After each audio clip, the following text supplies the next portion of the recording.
bavukanyi bakunzi ba Radio Maria Burundi, ijwi ry'Imana iwacu, ijwi ry'Imana iwanyu. Ese Kristo mucunguzi umwe rudende w'abantu, iyo dufasha kumviriza, gutahura no kugendera ijambo ryiwe, umuco umurikira umuntu wese agendagana mu nzu kwa Data. Kaze tuzirikanire hamwe ijambo ry'Imana Eklezia wacu idutegekanirije uyu munsi. Ibisomwa vyeranda biza kudufasha tubisanga ahakurikira. Igisomwa ca mbere cavuye mu ibaruwa umutumwa Paulo yandikiye abakorenti, ikigabane c'8 umurongo wa mbere gushika ku murongo w'9, aho umutumwa Paulo ahamagarira abakunzi ba Kristo gutabara bene wabo bari mu bukene, bakabereka urukundo bafitiye Imana. Izaburi nayo ni izaburi 145, aho umuririmbyi w'iyo zaburi ahayagiza ubuntu bw'Imana idahemuka. Inkuru nziza ni inkuru nziza ya Yezu Kristo kuko yanditswe na Matayo ikigabane ca 5 umurongo wa 43 gushika ku murongo wa 48, aho no munsi Yezu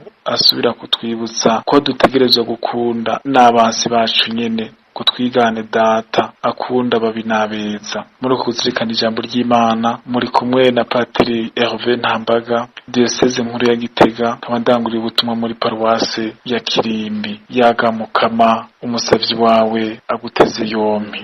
Ivyo dusoma mw'ibaruwa rya kabiri umutumwa Paulo yandikiye abakorenti. Nshuti zanje, dushaka kubamenyesha ivyiza Imana yagiriye ama-Eklezia y'i Masedoniya. Mu magorwa menshi abagerageza, akanyamuneza kabo katagira ingero n'ubworo bwabo batagira aho buhera byarasesekariye mu maturo batanga batitangiriye itama. Ku buryo bwabo mbivuge ndabisubire, no kubirengeye uburyo bwabo babitumwa n'inda nziza, baradusabye bashimitse kubatera iteka ryo gusangira ca gikorwa cyo gukomerera aberanda. Ntivyabaye uko twari tuvyizigiye gusa, ariko babanje kwitanga biha umukama, natwe nyene baratwihaye nk'uko Imana yabishaka. Nico catumye twihanikiriza Tito ngo asozere iwanyu ca gikorwa kindi c'imbabazi nk'uko yagitanguye kera. Nk'uko muri abambere muri vyose, mu kwemera, mu gutegera ijambo ry'Imana, mu bumenyi, mu mwete no mu rukundo mufitaniye nk'uko naruberetse, n'ubu murarushirizeho kwitanga mutitangiriye itama. Sibwirizwa nshinze, ariko ico nshaka mu kubibutsa umwete w'abandi nuko mwogaragaza urukundo rwanyu rw'ukuri. Nkako nanone murazi namwe nyene ingene umukama wacu Yezu Kristo yatanga atitangiriye itama. Yaratunze arahava yigira umukene kubera mwebwe, kugira ngo ubukene bwiwe bubatungishe. Iryo ni ijambo ry'Imana. Ninahaza umukama se mushaha wanje. Ninahaza umukama se mushaha wanje. Ninahaza umukama se mushaha wanje. Nshaka kuninahaza umukama mu buzima bwanje bwose, nshaka gucurarangira Imana yanje igihe nkidundega. Ninahaza umukama se mushaha wanje. Hahiriwe uwishimikije Imana ya Yakobo, uwizigiye umukama Imana yiwe, niwe yaremye ijuru n'isi. Ninahaza umukama se mushaha wanje. Umukama acira urubanza impahazwa, agaburira abashonje, naye ababoshwe akabakura mu ngoyi. Ninahaza umukama se mushaha wanje. Umukama ahumura impumyi, agorora abahetamye, nayo bakavantara akabahagarikira. Ninahaza umukama se mushaha wanje.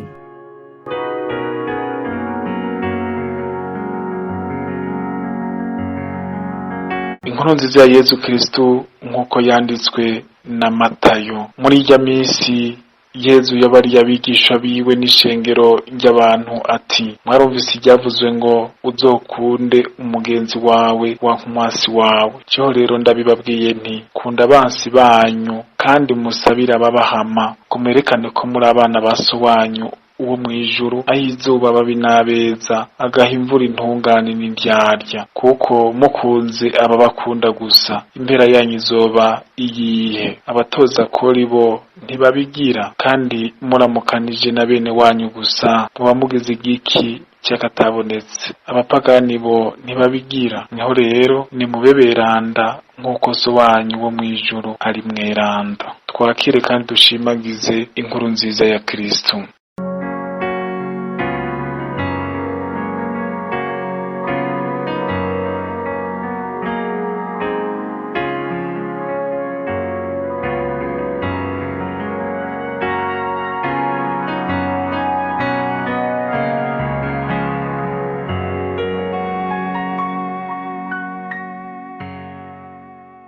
Bavukanyi, nk'uko muhashije kuvyumva haba mu gisoma ca mbere haba mu nkuru nziza, Yezu no munsi asuye kuduhamagarira gukunda abantu bose, mbere aduhamagariye gukunda imigwi ibiri y'abantu by'ukuri bagoye gukunda iyo umuntu atarahura na Kristo canke iyo umuntu ataragira ku rugero rwo kumwigana mu buryo bwiwe bwo gukunda. Abo bantu nabo se abandi mwavyumvise, ubwa mbere no gukunda abansi, bwa kabiri no gukunda abantu bato bato, kuko umutumwa Pawulo abihamagarira aba bakristo bikoreye.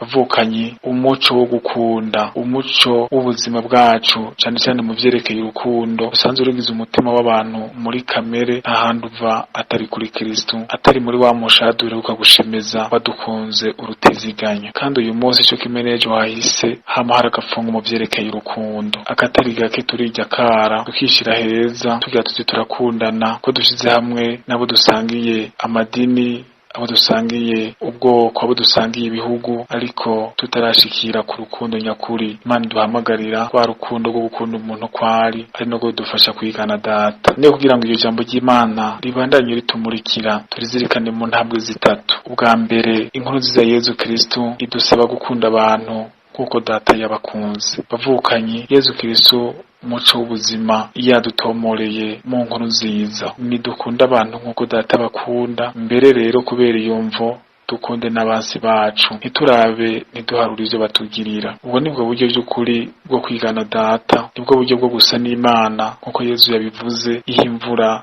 ababi n'abeza. Bavukanyi, iryo bwirizwa iryo gukunda abansi bacu ryazanywe na Yezu, ryaje ari rishasha no mu Bayahudi, kuko nk'uko Yezu yabivuze ati, mwarumvise iryavuzwe ngo uzokunde mugenzi wawe nk'umwasi wawe. Mu mategeko y'Abayahudi Musa yari yaratomoye ko umuntu yokunda umukunda agaheza akanka umwanga, gutyo kabagendeye ubutungane. Ariko Yezu we yazanye bishasha, nk'uko rero yaje gusubiza itote ibintu vyose, yaje azanye ibwirizwa ryo gukunda n'abansi bacu. Ariko iryo bwirizwa ntiryama ritworohera, natwege turabizi aho tubaye agatari gake dukunda abo duhuje ivyiyumviro, abo duhuje ibi na biriya, biratugora gushikira urwo rugero vy'ukuri rwo gukunda abansi bacu. Ariko rero Imana nidusaba amananiza, idusaba gutanga ico yaduhaye. Bwa kabiri, Yezu Kristo niwe wenyine aduha gukunda abantu bose uko bari. Bavukanyi, Imana idusaba gutanga ico yaduhaye. Iyo iriko iradusaba gukunda abansi bacu, iyo iriko iradusaba gukunda abatugiriye nabi, kuko inkuru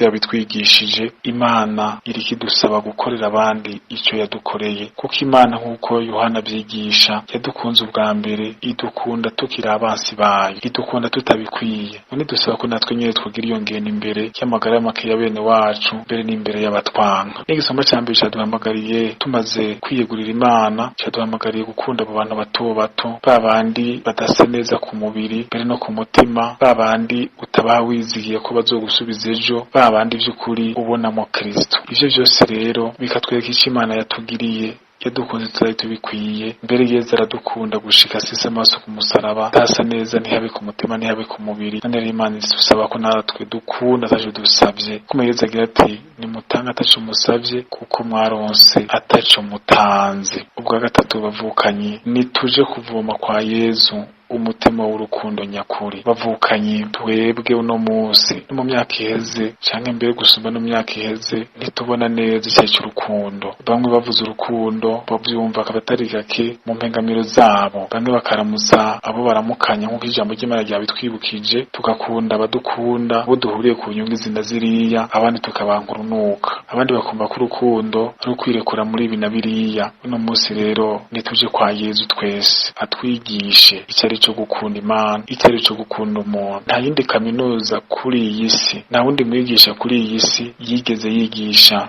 gukunda abansi. Iyo nyigisho yo gukunda abatwanka twayihawe na Yezu, atari mu majambo gusa, ariko cyane cyane aho yasese amaraso ku musaraba apfira abantu bamwanse, mbere n'abamwishe akabazanira urukiza. Nta makaminuza ateragwira ku isi, kandi biraduhimbara kuko kutamenya nako ni intambamyi y'ingeso nziza zose. Nta yindi kaminuza nimwe yigisha urukundo nyakuri atari ikaminuza y'umusaraba, ikaminuza ya Kristu, mbere na Ekleziya, aho Kristo abandanya yigishiza abantu urukundo nyakuri. None rero tuje kuri iryo shure, twihweze Yezu yapfiriye abantu bose ku musaraba, tumusenge, twumvirize ijambo ryiwe. Tuje kuri Yezu azotwigisha gukunda Imana n'abantu, tumwegere mu masakaramento cyane cyane Ukaristiya, kuko nk'uko Papa Paul VI abivyigisha, by'ukuri isi ya none irakeneye urukundo twigishwa n'Ukaristiya, kwa rukundo Imana yakunda abantu gushika bafire. Kandi mu Ukaristiya niho tuzosubira kwigira urukundo rwo gukunda umuntu kwari, tarinze kuraba ico avuga n'ico akora, kandi niho tuzorongera n'inkomezi zo kubandanya dukorera Imana muri bene wacu, ko atabukunda Imana atakunda abantu. Tubisabiranire bavukanyi, kuko iyo ngabira nta handi iva atari ku Mana, kandi nk'uko Zaburi y'uno munsi yabitwigishije, by'ukuri Imana uyishimye arahiriwe kandi iramugwanako nimuhemukira. Dusabe Mukama Mana nzima, uratweretse urukundo rwiheba, urukundo rw'ukuri muri Yezu. Dufashe tumukunda umwana wawe, urukundo rw'igishika, niho azodufasha kugukunda n'umutima wacu wose, akadufasha no gukunda abantu,